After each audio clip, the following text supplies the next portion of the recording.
Well, hello. My name is Jody Barber. As you can, it's over here. Jody Barber. And I am a pastor's wife, formerly full-time vocational ministry. I'm the mom to three amazing little kids that are going to be world changers someday.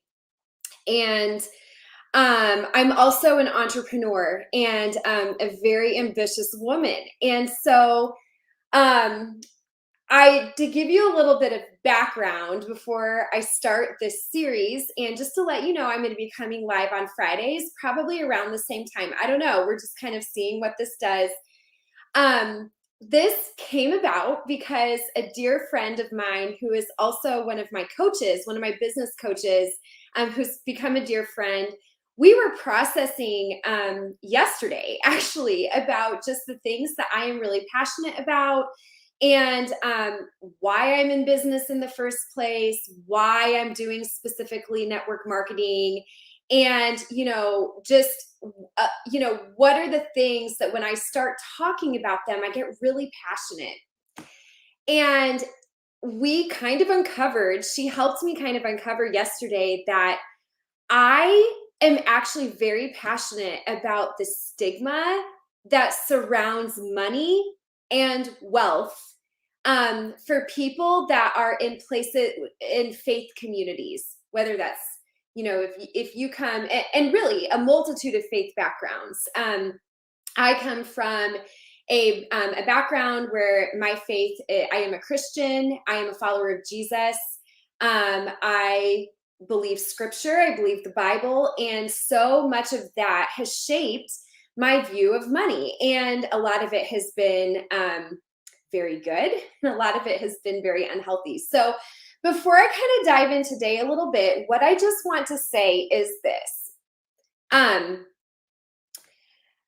There is a lot of emotion around money, especially for people that are coming from a place of faith. There are a lot of opinions, there are a lot of unspoken opinions, and there's a lot of heartache. And I think that because we have not brought a lot of clarity, especially in certain cultural circles and certain faith circles, because we've not brought a lot of clarity to this over the years, it has left people feeling confused, unsure. And then what do? We just don't talk about it. So I recognize that some of the things that I'm going to share here on Fridays are going to be triggering for some people. And I recognize that for many people, you're not really sure what to think. And so one of the things that I'm very passionate about is being an advocate. Have literally been an enthusiastic advocate, and I want to use my platforms. I want to use the places where I have a voice to help to bring clarity to some of these issues. And money is a big one. So we're going to dive into that. Okay. So here's my story with money. Here's my money story. I have always been very ambitious, and when I was a kid, like my whole childhood, went after the thing I wanted to go after, usually got it. Was deeply involved in the music world and traveled to Europe 2 times with orchestras before I was in high school. Maybe one of those summers was after I was a freshman in high school. And wanted to go into documentary filmmaking and also broadcast journalism. That's what I literally majored in college. Had all these dreams and goals, and a lot of that was to be successful and wealthy, and to and to make a lot of money, because I knew that without money there wasn't a whole lot I could do with my passion. And so get into that, end up moving overseas right after college, and that was a transformative time in my life. That was when my journey and my spiritual life, my faith journey really began, was when I was living overseas. And so from that point on, I would say that my categories were just very, I didn't know what to do. I didn't know what to do with money and ambition at that point. Got involved in faith communities, was part of a church, got involved with a college ministry. Even though I wasn't in college anymore, I started working for this college ministry. Excellent experience. And this is where things took a turn. Not for bad, they just took a turn. So got involved with this college ministry, was deeply passionate about being able to enter into the lives of college students and really help them, and as a spiritual mentor, as a friend, to provide places for them to really wrestle with issues of life and faith and who is God, and what does it look like to walk with God, and is the Bible true, and all those things. Very passionate about that. Still am very passionate about that. So this ministry that I worked for, connected to so many people here that work for the same ministry. It's an amazing ministry. However, as is the case with many ministries, in order for us to work for this ministry, we had to raise support. And literally, our paycheck was dependent on donations from other people, 100% of it, 100%. We got not one penny from the organization, which is fine. This is how a lot of nonprofits work. This is how a lot of ministries work. Was very comfortable with that. And actually, it was really fun to get to invite people in to partner with what we were doing on campus, because not everybody can go be a missionary on a college campus. Or you can use your money to send people to go do that. So I am very much in support, in favor of supporting people who are in full-time vocational ministry. Give your money to that. They are doing very hard work. And that's what we did. That's what Bobby and I did for 11 years. 6 of those years we weren't married. 5 of those we were married. During that time, we were on the receiving end of people giving us money. And I would say, this is nobody's fault but my own. My relationship with money during that time became very unhealthy, very unhealthy. So much so that it was literally the only thing I ever thought about. It was the only thing I ever thought about. It was the thing that kept me up at night. It was the first thing I would think about in the mornings. I would literally check our bank account or our staff account to see where our donations were at every single morning. I would stress out about our budget. I would stress out about, the thought of taking vacations or buying any sort of clothing that wasn't from the sales rack at Target, or buying food. During all of this time, I was having a lot of health issues. Bobby and I were, we had babies fairly after getting married. I was starting to have health issues that it wasn't an option to go see the type of doctors that I wanted to see or get the chiropractic help that I wanted. An option for me to even buy the food that we needed to buy. We were literally barely making ends meet, and it was all consuming, and it was so hard. And it was like, how in the world do we, raise these kids? We had 3 kids very quickly. And I became very, it was hard because I was battling this mindset where it was like, I know we need money to survive. I know we need money to pay our bills. I know we want to give our money as well. But when you don't have money, it becomes very stressful to think about all the things that you want to do. I mean, I wasn't dreaming about the future. I was literally waking up in the morning stressed out about how we were going to make ends meet to pay our mortgage, how we we're going to make ends meet to pay our heating bill, all of that. And so that during that time, and again, this is my experience in full-time ministry. This is not everybody's, there are many people in full-time ministry who have a very healthy relationship with money.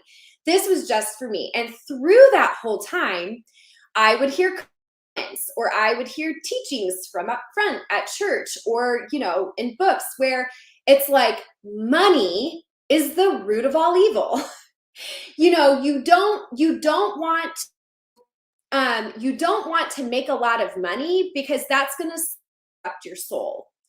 And so that, whether people were saying that explicitly into my life, that was the message that I was hearing. And on the other hand, there was a sense of pride that Bobby and I were in full-time ministry, and that we were literally surviving off of donations from other people, as if like this is the better way, you know? Like we've gone after this vision of industry and impact on campuses, which is amazing. It's so amazing. Um, Also, we were deeply struggling when it came to finances. We had no clue. We had never sat down with someone to even think about our future. We had never sat down with someone to even think about how to use money wisely as a resource. Um, anyway, we were just a hot mess. And so, we transitioned into church ministry. And this week, I'm just going to focus mostly on my own story. Then I'm going to branch out into lots of different thoughts around this and lots of different triggers around this. But we transitioned into church ministry. And I remember when we got Bobby's salary, and it was set accurately for he was entering church ministry year one. This is like what people get paid. And I remember literally crunching numbers and thinking like, this doesn't pay our bills. Like I cannot make money appear on trees. I cannot pull money out my ear.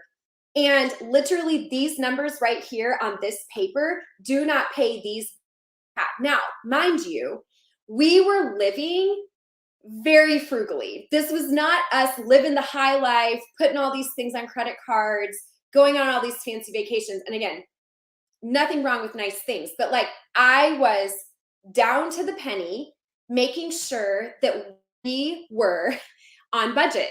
And literally, we could not make ends meet. And I just remember feeling so defeated.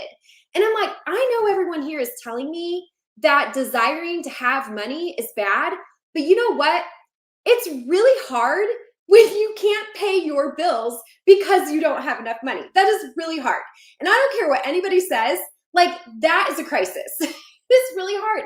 In order to live and exist in the world, you have to have you can't exist in this world. You can't get food, you can't have housing, you can't have, there is the basic needs for a human to live, you can't have. So I really, really, really wrestled with this. Now, at this point, Bobby and I are in our mid 30s. And, up to that point, we had been kind of at the same financial level as our peers. Like everyone's paying off student debt. They're kind of like settling into their careers and their vocations and figuring out, what they want to do for the rest of their lives. And there was a distinct time that Bobby and I looked at each other and we said, oh my gosh, we feel like left behind. We feel left behind. We are back here living off the same salary that a lot of people start their lives with at 22, 24, whenever they start working. And here are our friends, like our close people that are literally moving into this phase of life where they are able to afford that nice family vacation once a year. They're able to starts. They're able to give more in this way. They have more margin to do this. Now, I'm not going to get into the whole thing. Think again, there's a lot of people that have the illusion of wealth and security with money that have a very unhealthy relationship with it. Don't know what's going on in their books. But to say, we just realized like, this is crazy. This is crazy. We can't do this. We can't do this. So as most of you know, that's what pushed me into the world of entrepreneurship. Okay, so been in this world of entrepreneurship now for many, many years. And 2 years ago, literally 2 years ago, it was 2 years ago this month, I heard our founder's story. And I'm not going to get into all of network marketing today. I am going to talk about that here on Fridays. But this is just one example. I heard her story and I remember her saying, I was at the grocery store and I literally couldn't buy cheese. And I was like, enough is enough. This is crazy. It's enough. I'm going to make changes for my family. And I just remember listening to that. I remember listening to her story. I'm sobbing. I'm like, really just put the words into my mouth that I have been struggling to get out for many, many, many years. I am so tired of not being able to make ends meet. I am so tired of waking up in the morning, stressed out first thing that we're not going to have enough money to pay so tired of not being able to sleep at night because I'm not sure that we're going to be able to make ends meet for that month. And so that moment, I was like, you know what? I'm going to go fix this. I'm going to go fix our family's money problem. And that's what I've done. That's what I'm in the process of doing. Now, where am I at with this today? Today, I'm a pastor's wife, so there's all sorts of stuff that comes with that. I'll probably talk about that very openly here.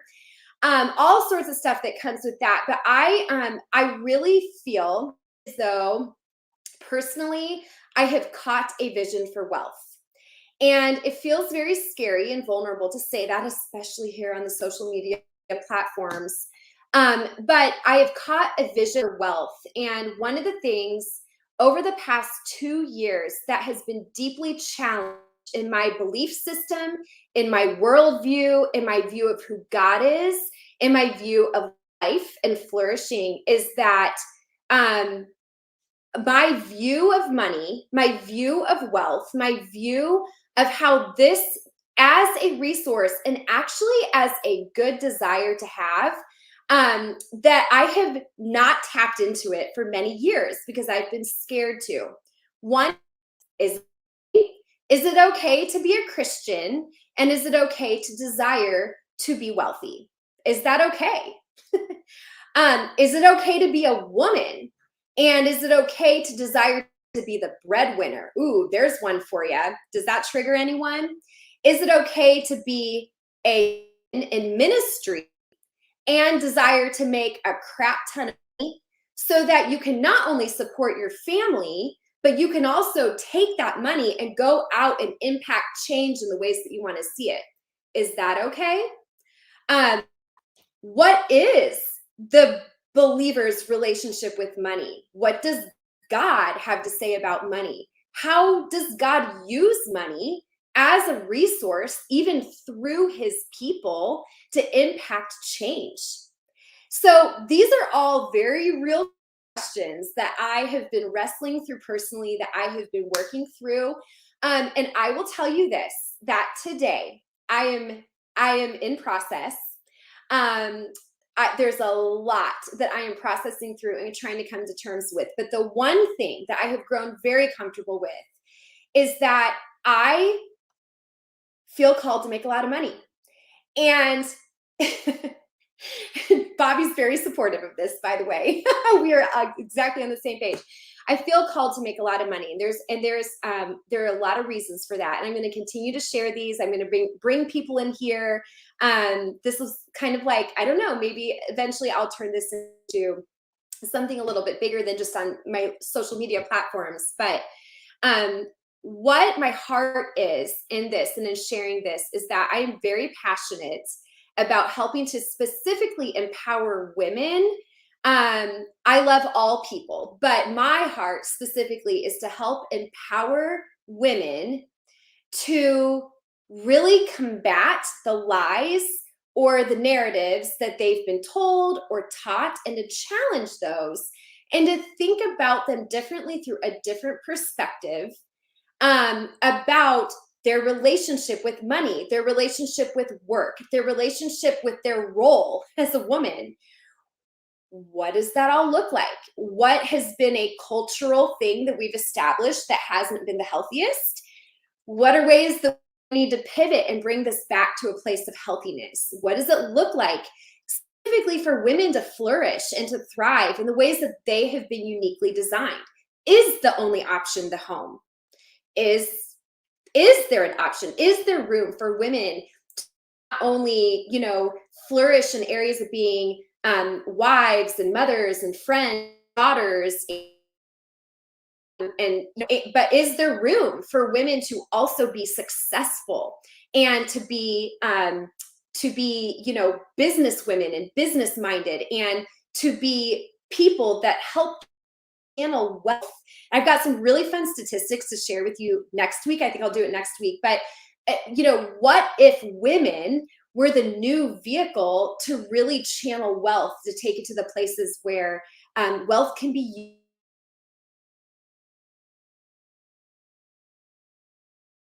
I am deeply passionate about these things and deeply passionate about this subject. And to be really honest and vulnerable with you. I've been very scared to talk about these things. One, because Bobby and I are in full ministry right now, and there's just all sorts of weird things that come with that.